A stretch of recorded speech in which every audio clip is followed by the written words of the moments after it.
Hello, I'm Jonathan Scott, and welcome to On Air Education, a show dedicated to helping our teachers, students, and parents with both distance and blended learning. And of course, we're having lunch. If you've seen our show before, you know that our goal is to find what engagement tool will help motivate students. Today's topic is near and dear to my heart: comedy. Whether on television or radio, comedy has been my way of engaging an audience. Before we introduce our stellar panel of very, very funny friends, I've got two free resources to share with you. The first is called FAFSA, FAFSA, and it stands for Free Application for Federal Student Aid. Students may qualify for $6,400 in tuition grants. To apply, we suggest you meet with a school counselor or look up Pell Grants and FAFSA, FAFSA. Our next federally funded program is for a free Android phone and free broadband service to help families with distance learning. So you or a family that you may know may qualify for this program, and you can accept either the phone and the broadband or just the free broadband service if you wanted to use your present phone. See if you qualify. Visit the website at freephone411.com. That's freephone411.com. No strings attached. The shipping is free. Website is freephone411.com, and simply Google FAFSA to apply for the student grant or loan. It's FAFSA. Now, on with our show. We're thrilled to introduce you to our hilarious panel of guests that we've gathered here. In our Las Vegas studio, we actually have the doctor of comedy, author of two books, Bulltwit, and another one called, what's the other book called? Laugh It Off. Laugh It Off. Dr. George Wallace has acted in hundreds of movies, TV shows, and whatnot, my friend and yours, Dr. George Wallace. Besides the traffic, I got to ask you, corned beef or pastrami? Pastrami with mustard, always. And Yes. look what you got right in front of you. Oh, somebody is a Bagel magician. Mania. This is fantastic. Who made this for me? Bagel Mania. Gary made it. This is You got know to the be guy's good. name that made it? Gary. I don't know Gary. How am I supposed to know Gary? Well, Gary must be a very nice guy to have a sandwich waiting for me. We're and I'm thrilled. talking. You cannot eat and talk at the same time. But I've been told a Jewish person can. That's right. Nothing's going to stop a Jew from eating. I'll tell you that right now. I don't want to get into ethnic humor. Yes. Well, we're going to talk about something called culture cancel because I'm confused by all this. Our next guest in studio teaches improv comedy and is part of the original comedy writing team responsible for the iconic sitcom The Nanny, starring Fran Drescher. Say hello to my friend, comedy writer Jay Amernick, right over Yes. here, Jay. Oh, how about that? So my brother and I were lower level writers on that show. We were not the creators of it or anything like that. No, So, Fran created it with her. my brother and I were staff writers and then story editors on it. How many did you write? We wrote a total of 5 episodes, but we were on staff for the majority of the series. Well, we're going to get into it, what your motivation was and how you find things funny for situation comedies and how you deal with comedy just in life as an engagement tool. And representing academia, Dr. Dwayne, am I saying Martinson? Martinson, I left off an N, is joining us to share how he uses comedy to engage his students. Professor, do you prefer corned beef or pastrami? Smoked turkey. All right. See, he's funny. Very good. And young comedian Stephen Briggs just popped into town, and I said, Stephen, I'm always getting, Carol, our associate producer, said, why don't you get younger people on the show? So you're representing the youth of America, the young comedians. It's a lot of America. pressure. Yeah, it is. And joining us remotely from her studio in Florida, a funny lady who's parlayed her comedy career into an undergarment industry. I'm gonna actually read off of what I have here. Rhonda Shear is probably best known as the star and host of USA Network's long-running popular Friday night movie series, USA Network's Up All Night. For 8 years and 400 shows, Rhonda converted an entire generation into insomniacs, which is why I can't sleep. Enticing bedroom companion, guiding them through a barrage of campy B movies, Rhonda Shear is living proof that comedy can be sexy, and sexy can be smart. Rhonda is her intimate apparel brand is known for designing the world's best-selling bra of all time, the Bra. And I think Carol Adams-Atara has got some of those bras, selling over 35 million units in 34 countries. Rhonda Shear Enterprises designs, manufactures their completely vertical line, offering thousands of SKUs. Rhonda, are you there? I'm here. It's so good. How did I do? I love it. What a great introduction. Corned beef or pastrami? Oh, corned beef, Nate Niles with mustard and pickles. Yeah, well, we've got it all Yes. here. We wish you guys were here in the studio. Also, remotely from the other end of the world, all the way from New York City, my friend and yours, Jackie, the Joke Man Martling. Jackie, thank you so much for joining us. Can you hear me? Yeah, and I don't know if anybody noticed. John said to please start saying hello with a guy walks into a bar joke, just to make sure that everybody wasn't absolutely sure that I was completely out of touch with comedy, that I would remind them that I have no place whatsoever here. But this is for John. A guy walks in a bar and the bartender says, "Yo, pal, you got something on your cheek." And the guy goes like this, and the bartender says, "No, the other side." The guy goes, And from somewhere in California, comedy writer Nick McKay, who probably "Wait a doesn't. minute, why don't I get corned beef and all that?" Okay, what do you want? Like corned beef or pastrami? I know you like hot dogs. No, I don't want to talk about it. Okay. Nick McKay, another comedy writer who's written The Kaminsky Method and currently on hiatus, but we're also writing Young Sheldon. Nick, are you still with us coming in from California? Yeah, but we're off to a bad start because Jackie talked over my intro and it's Bakai. So I'm sorry. Bakai? I'm going to jump to corned beef. Got to represent the Irish. So I appreciate everybody being here. Thank you so much for joining us, and we're gonna go as quickly as we can because we don't have a lot of time. Professor, I'm going to ask you first of all, how do you use comedy to engage your students when you're teaching, or when you're teaching teachers? Because I understand that you actually do that, and that was really what started this show. Was I had an epiphany, and you know how painful those could be. Who's teaching the teachers? When we went to distance learning and teachers had to be on a 15-inch computer screen instead of a live audience, I asked that question, and that's what got us here today. So how do you do it? It's really difficult in today's age because the students want to be entertained. You have to have a hook, and you have to have a reason for them to be there.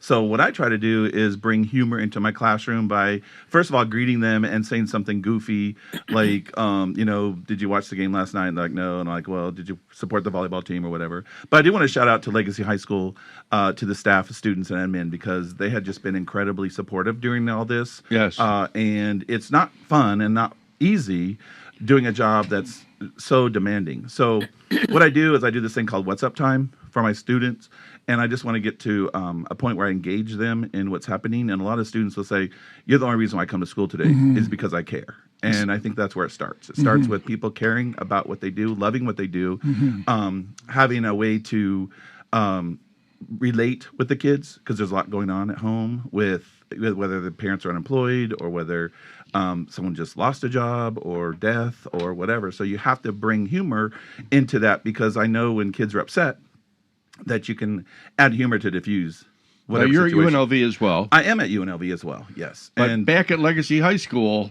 they've got something called what? the Lunatic Club. And what's the Lunatic Club? It's our pep club to support all our student athletes. And, there's like 90 kids in that, and they just get wild and crazy at football games and basketball games and volleyball games. And we just get wild and crazy and just support. So it's really a fun way to see the kids outside the classroom, to engage them in something other than just academics. So, and the teachers, are they pretty much open to what you're putting out there as far as using comedy or using some kind of engagement tool? You have to prod them. You have to get their comfort level and make sure they're good with that. You don't want a bunch of mini-me's walking around Legacy's campus.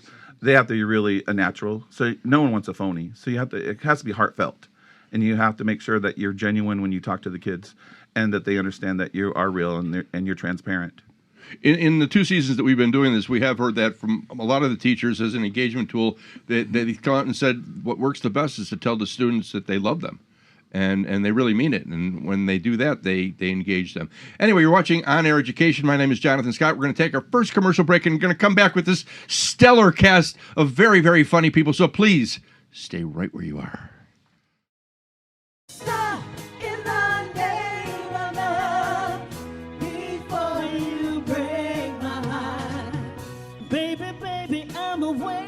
Of where you go, each time you leave my door, I watch you walk down the street, knowing your other love you need. This time before you Attention seniors, would you like freshly prepared meals delivered daily to your door? Fit Meals for You will prepare and deliver meals made fresh daily to your dietary requirements. Fit Meal for You's fried chicken is probably the best in Las Vegas. Enjoy a healthy lunch or dinner from Fit Meals for You with same-day delivery, or visit Fit Meals for You. Pick up or delivery only, no dine-in. Call now for your 15% senior discount on your order of $50 or more. FitMealsForYou.net. Prepared meals to your door. Oh, and we're back. I'm Scott from On Air Education, and we're talking about comedy as an engagement tool. And I don't know why deli food and comedy goes together so well, but it certainly does. And I want to thank the friends at Bagel Mania here in Las Vegas for providing us with both corned beef and pastrami. So I want to go around the room and around the world actually and talk about comedy as an engagement tool. And I want to start with our guest all the way down in Florida, Rhonda Shear. Rhonda, you took a career as a stand-up comedian and you've built this empire. How did that transition for you? And how does it still work for you? It's great. It's been great. Actually, I reunited with my junior high school sweetheart, and we decided we wanted to spend more time together. So we created an intimate apparel business, which I had no idea that 20 years later would be going so strong and so fabulous. So I had never sold anything in my life. I never worked as a waitress. I never worked as a salesperson. I went to college, went straight to LA, and got into comedy. Loved it. Did stand up for many years, sitcoms, as you know. So when I transitioned with my husband into the business world, it was really interesting because here I am. I appear on Home Shopping Network is our largest customer. We sell all over the place, but no doubt they were the first, and they're still our largest customer. So I appear and represent my own brand, as I'll be doing later on this evening. I know. So here's the thing. When I first got on, I was just so happy to be on camera, thinking that I was going to be discovered on HSN as a comedian, not realizing that no one's watching HSN but women. But Yeah. so I started writing jokes in my 20 years ago that would wrap around the bras that I was designing. But years later, why it works so well for me, and truly does work for me, is a sensitive subject, an intimate subject about a woman's body, the way she feels about her body. I work with a lot of breast cancer patients. The only way to really talk to her is to be very real and very legit, like the professor said, but through levity. So I kind of like make fun of myself, which is what I did basically in my stand-up act. Just making her feel more at ease about the way she feels about her body or the way she looks, because it's about making women feel better about themselves. So it's been amazing for me. And it's, I'm always told that I'm the funniest guest, and it's not that I'm trying to be. It's just that I'm trying to be real. I describe the product. We're talking breasts. We're talking panties. We're talking the most intimate thing that a woman puts on. But I must say this to the professor, which I think is really interesting. I speak in front of a lot of colleges, entrepreneurship, because that's what, I went from stand up to being an entrepreneur, and that was amazing too. And I used comedy in that because it was just such a different world. So when I speak in front of students, they stare at me because they're so used to being on their phones or on their tablets or on their computers that they're not used to interacting with a live person. So I'm going on and I'm making speeches and I'm putting a lot of comedy in it and humor into it, and they're staring at me, and I'm like, you can laugh now. You can laugh. Yeah. So once they know it's okay to laugh, they do. But I find that it's great if he's teaching humor to young people. They've lost their humor. They've lost their sense of humor, and that kind of goes with the whole cancel culture, because I think it's all about this now and the phones and why the young people lost their sense of humor. Well, Nick, I've got to ask you, how do you find yourself relating to a younger audience writing for a show like Young Sheldon? Well, it's interesting. That show is a spinoff of Big Bang Theory, really, which had such a colossal audience with a big demographic. You just chase the best story. You're not really trying to say this one's going to get the youngins in the van.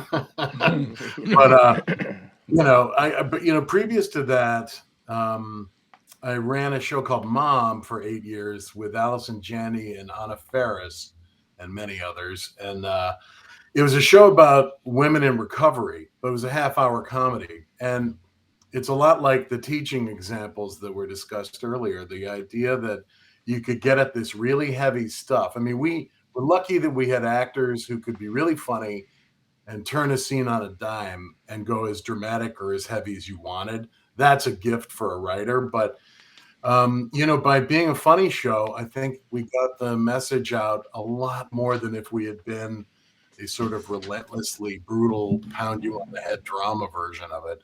And I learned a lot on that show because I learned, again, if you follow what you think the right story, what would come next in the story in a human way, that's the right track. And it's like if you're trying to get kids off their phones, you're trying to get them to focus in class, or you're trying to do a TV show that's about something a little more than just, that familiar sitcom living room and the old couch in the middle of it.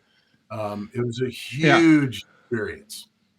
Well, Dr. George Wallace here. I want to wake you up for a second here. You've done probably 100 different TV shows for all ages, and I know you've covered every topic. You just did one with Norman Lear, right? Yeah, well, we're working on with Norman Lear, yes. You're still doing it. But the most important thing said here today is the doctor said earlier about putting humor into everything. As we know, when you stop laughing, you stop living. Also, we know when you use humor, you can always win. I've done sales world. I've been in the vice president of the world's largest outdoor advertising agency, and I use humor for that. Now, we know the greatest minister in the world, Joel Osteen, what does he open with before he starts preaching? I like to start off with a funny story I heard. When you start off with humor, you can win. But you put a smile on somebody's face, you feel good, the doctor walks into the class, and the kids enjoy humor. I had a lawyer that represented me in a big case. He was so strict in the law. I said, you go back and you introduce yourself, and you tell these people, I know I didn't introduce myself at first, but I'm here for you. You got to engage with humor in everything you do. Everything you do, you put humor. You go to a funeral. What caps the funeral? Somebody telling a funny story about somebody. So all I know is humor is all my life. Just driving over here in Las Vegas with this traffic. The lights are like, I don't know, there's a pit boss at every traffic stop there. They can get your money here. So you just think about jokes. I think everything is funny. So that's how I think everything is funny. As Byron Allen told me, every question there's a funny answer to every question. That's how he wrote Funny You Should Ask. Yeah, I mean, I use this example. I walk into a restaurant, and they say, I'm sorry, we don't have any table for you. And I start making the lady laugh. And before long, I got a table. To get you in, yeah. Yeah. So how about that? So you use humor, and I'm sure we got this young comedian. See, these young guys, they know everything, man. They're smart as hell. They do social media and things that we never had to do. We just wrote jokes, but these young guys, they got social media. He doesn't have a guy walks into a bar joke. Well, he doesn't need one. He's dealing with these young kids don't need that type humor. They got a different type humor than we have. But a guy did walk into a bar. Not only a guy walked into a bar, there's Little Johnny. We don't talk about Little Johnny anymore, do we? Culture cancel. I can't even say it. Cancel culture, or is it culture? It's one cancel? I can't say it either. I can't say that, and I can't say I always say pedestrian. I can't say pedestrian. Pedestrian. All right, so Little Johnny, what do you do? Oh, you don't want to hear about Little Johnny. Little Johnny if you hear Little Johnny, you know it's bad. Stephen Briggs, that's his young comic. Where are you pulling from? Yeah, I mean, as a comedian, I'm sure you're looking at, Well, yeah, I mean, I pull, like, I'm not like Rhonda where she just went from college to LA. I actually was a waitress. So for a while. You were a waitress? Yeah, that's pretty cool, I was a dude. waitress, yeah. Shout out to Cheesecake Factory. And then I eventually ended up moving my way up. And I actually did a TV show with George over here called Coming to the Stage. I probably didn't do that well because he doesn't remember me. I know you. I'm keep looking at you like I've worked with you, and I said I'm going to work with you tonight. Where are you working tonight? I'm not working tonight. I came by to see you right now. Well, how about that, Mr. Briggs? Good to see you coming to the stage. So he must have been good working with me. Okay. So in these situation comedies, Jay, when you were writing it, were they based off of real life usually? Yeah, so I'll tell you actually one story that wasn't an episode that I got to write, but I was on vacation during the hiatus between I think the third and fourth season, and I was caught in a hurricane. It was called Hurricane Fran. So I came back, told everybody about it, and we did an episode about Fran getting caught in a hurricane, and so that was sort of the reality to the page. And yeah, I mean, there were, bits and things like that. There was one episode where I pitched a joke where I was at a shiva, which I guess we can explain some other time. And the rabbi was talking. He put his hand in the potpourri and ate it. he thought it was like a snack, and we put that in the show as well. How real life. Yeah.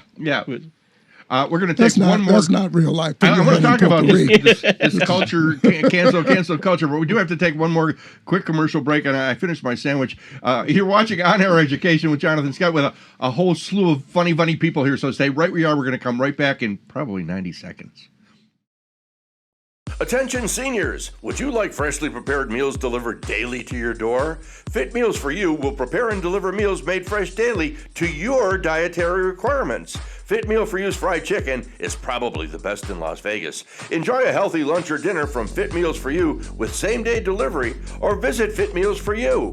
Pick up or delivery only, no dine-in. Call now for your 15% senior discount on your order of $50 or more. FitMealsForYou.net. Prepared meals to your door. Stop in the name of love before you break my heart. Baby, I'm aware of where you go. Each time you leave my door, I want you to walk down the street, knowing your other love you need. This time before you run to her, leaving me alone. Attention homeowners, have you considered replacing your old windows? Replacing your old windows and doors can save you big bucks on your power bill, and replacement windows will freshen the look of your home. Replacement vinyl windows and doors will cause your air conditioner to run less and last years longer. Visit Windows Plus showroom at 5195 South Valley View, 3 blocks south of Tropicana. So go from the old to the new with replacement windows from Windows Plus. Call 702-450-2275, 450-2275.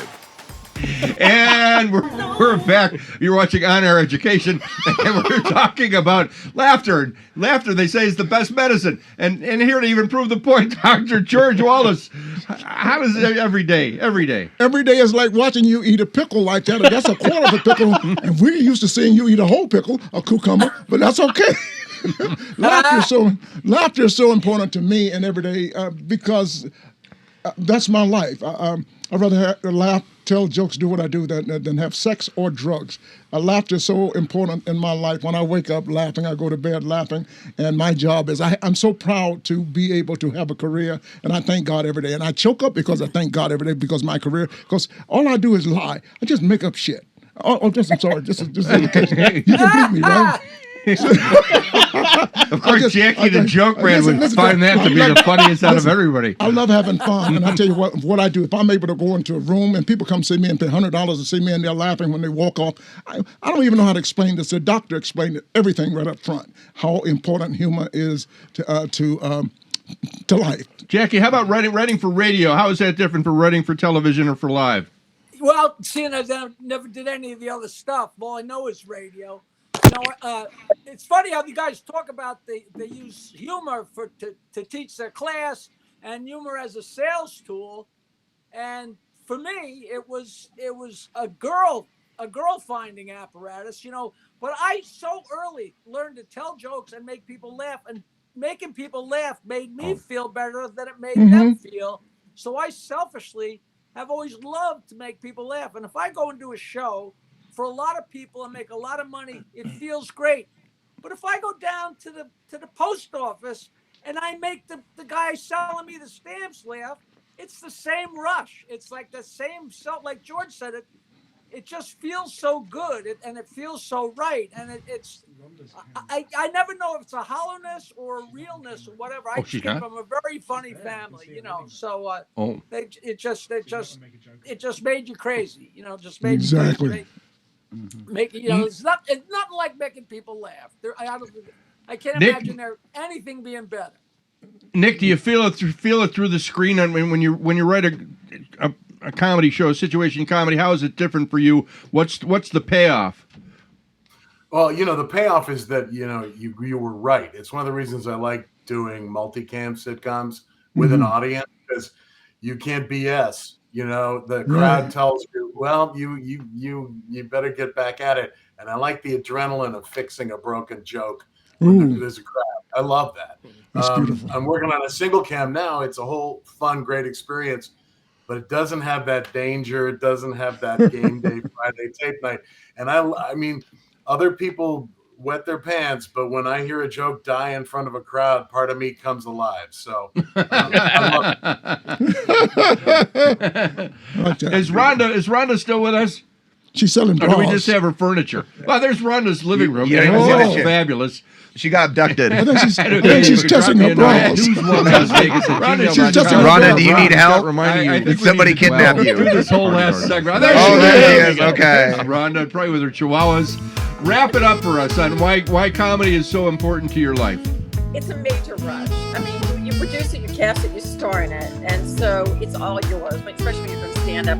I started stand up before the Me Too movement, right? So Yes, of it was course. it was the way to deflect guys from getting too handsy. You crack a joke and it turns guys off very quickly. That's how I got into it. But I've been very, very lucky to have 2 careers in front of the camera and on stage as a stand-up and acting, and now teaching women to feel great about their bodies and themselves, you know, and with humor and making people laugh. And it is my favorite thing to do. And there is no higher rush than getting a laugh. Mostly large busted women, right?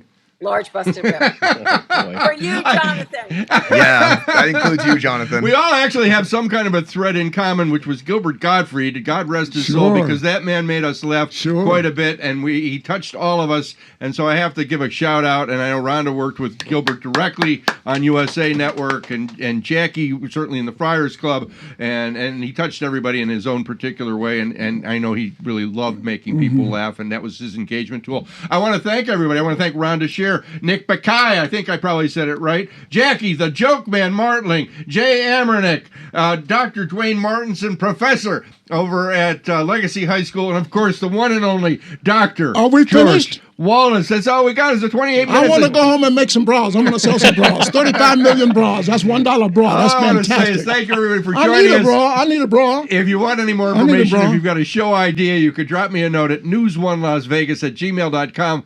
Jonathan Scott reminding you, eat well and party hard, my friends. Peace out.